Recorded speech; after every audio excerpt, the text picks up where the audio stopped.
Hey, good morning, everyone. It's Thursday, October 9th. I'm Mark Dent here with Katherine Laidlaw, and this is the Hustle Daily Show.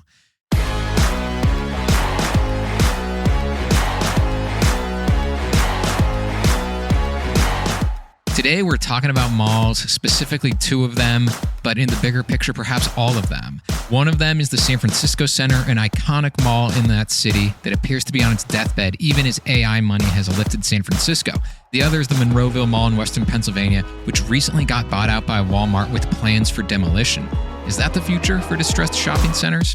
We'll get into that and the biggest headlines in business and tech right after this. Okay, starting off, we're going to talk about jobs. Because of the government shutdown, the Bureau of Labor Statistics data will not be released, but alternative data from private sources is showing that the bad vibes are continuing. According to the Wall Street Journal, Bank of America is seeing rising unemployment, and Goldman Sachs is seeing that it's harder for job seekers to find employment than at any time since 2015. All right, that was kind of a shot, so let's give you a chaser. Domino's just launched its first rebrand in 13 years with a brighter logo and new employee uniforms, pizza boxes, and signage. To top it off, the 65-year-old company even dropped its first ever jingle by the singer Shaboozey, which is punctuated by him singing Dom, and O's. A jingle in 2025 does feel a bit retro, but the Domino's CMO said this move was made with a global growth in mind and to get people's attention because nobody really pays attention to anything anymore. Katherine, what are your thoughts on a Domino's jingle? Yeah, I think the return of the jingle is perfectly timed. Actually, we're living through sort of like unprecedented desires for nostalgia. Jingle sounds like perfect backdrop music to TikTok videos. I don't know. I think this is actually really on point, and Shaboozey is a perfect choice. Yeah, I mean, everybody likes Shaboozey. He's very good and very likable. Definitely. Like earworms. Come on, let's go. Yeah. Okay, moving on. SoftBank is getting back in the robot game. A few years ago, SoftBank, which is a famous Japan-based investment company, struck out with Pepper, a big-eyed, emotional robot that never really took off. But now it's acquiring ABB's robotics division for $5.4 billion, pending regulatory approval.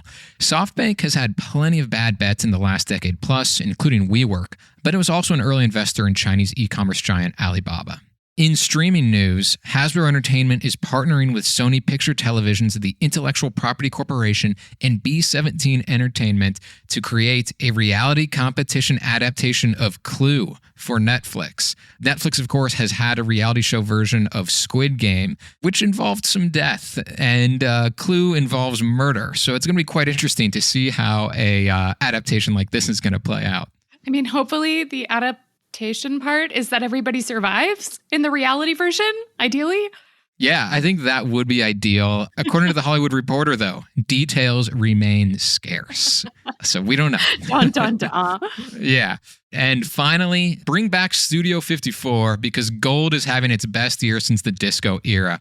The price for the asset is up 54% this year. That really works with Studio 54, I guess, then. The highest increase since 1979 and beating out years with big jumps like 2001, which had 9/11, and 2008, which was after the economy went to hell. According to CNN, investors are favoring gold as the U.S. economy cools and fears increase that the stock market's bull run is too dependent on AI and due for a correction.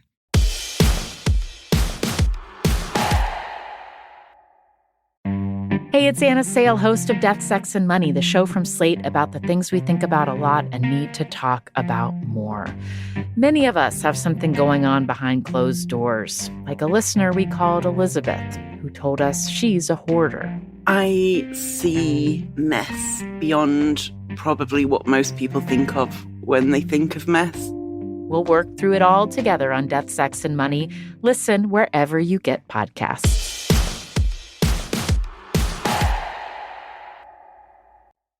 So, for more stuff like that, subscribe to the show and we'll have more for you tomorrow. As I mentioned in the intro, San Francisco's most famous mall, the San Francisco Center, is not doing well. The Monroeville Mall outside of Pittsburgh was also not doing well, but it just got bought out by Walmart. There's really been, over the last couple of decades, a lot of stories about the struggles of malls. And here we're seeing two truly iconic malls kind of facing different circumstances right now. Katherine, what would you say? What's really going on with malls in America these last few years or even the last couple of decades?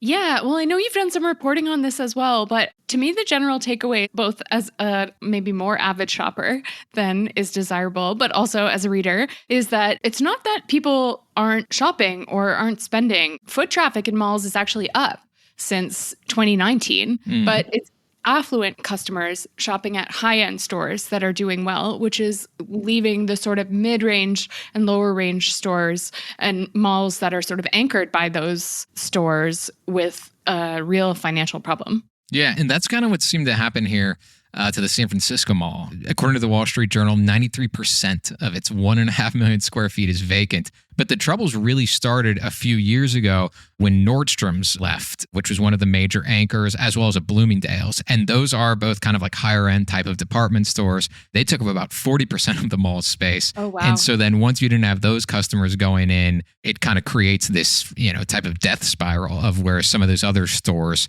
the smaller type of stores, have to close as well.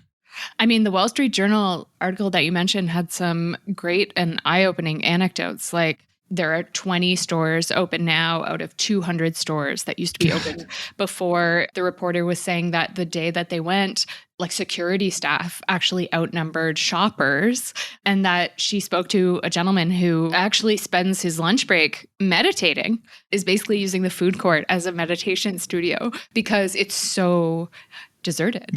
That is truly like the wildest detail ever. I mean, secondary mall usages have like always happened, like people would walk around them before they opened. But the fact that someone would go in there to meditate because it is so empty and silent is just next level.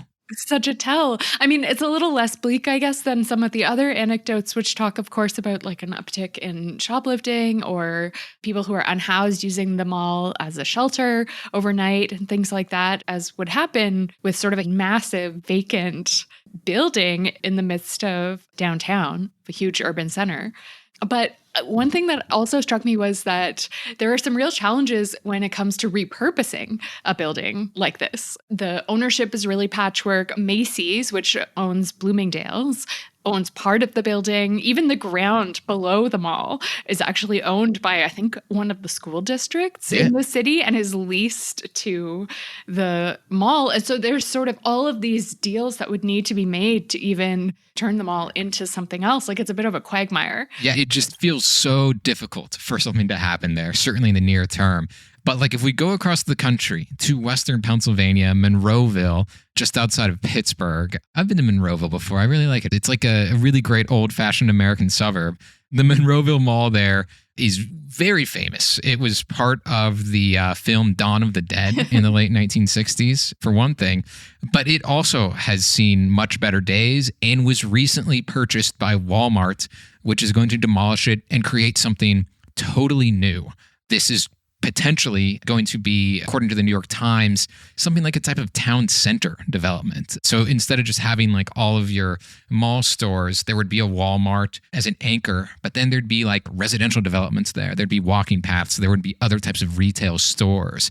And while that does mean the death of a mall, it does mean more tax revenue, or at least replaced tax revenue for like cities and counties. Yeah, I was wondering, what do you think about this? Do you think this is a good idea? Yeah.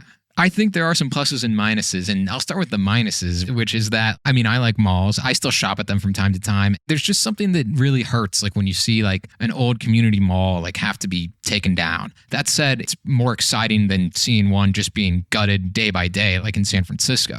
This sounds like an attractive type of development. You know, you have like the big retailer in Walmart. You'd have housing. Housing is necessary everywhere.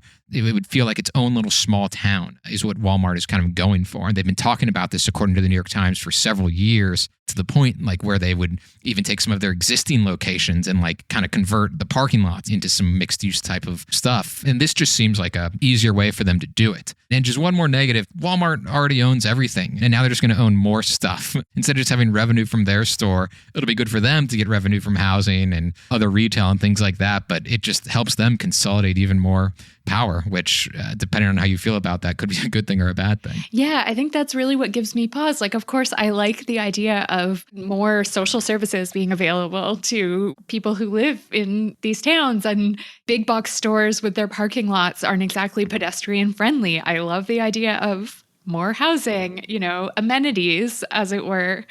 The fact that those are being provided by Walmart it's an adjustment. Yeah, it's an adjustment. And I don't know that it's a positive one. That said, some of the more successful malls that I know of have things like amusement parks or even like skating rinks and things like that inside. And so it feels a little like maybe a harkening back to that, or an adaptation of something that's worked in the past. I don't know.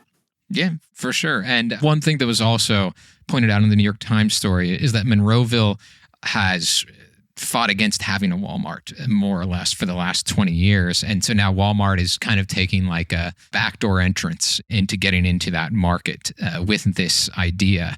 And similarly, San Francisco has often kind of fought back against Walmart. And so you wonder, could this plan work in San Francisco at the San Francisco Center? Complicated for sure, but it seems like it could potentially be a good way for Walmart to get into that market as well. Walmart, if you're listening, Mark would like some royalties on this idea. Yeah, exactly. Keep that in mind.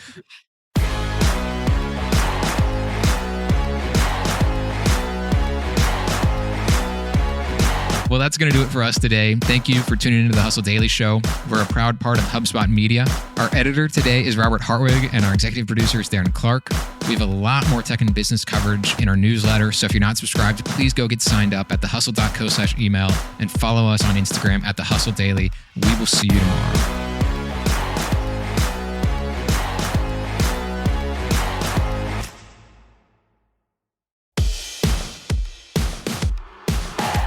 Look, I'm going to be straight with you. Everybody's talking about AI, but most people are just playing around with ChatGPT instead of actually making money from it. That's why we dropped the ultimate crash course to create your own AI side hustle in 7 days. We're talking real frameworks and strategies from the pros, like the founder of The Hustle, Sam Parr. It includes mini guides, templates, the whole 9 yards, stuff that takes years to figure out, condensed into 1 week. Stop what you're doing right now and grab it in the show notes. Your future self will thank you.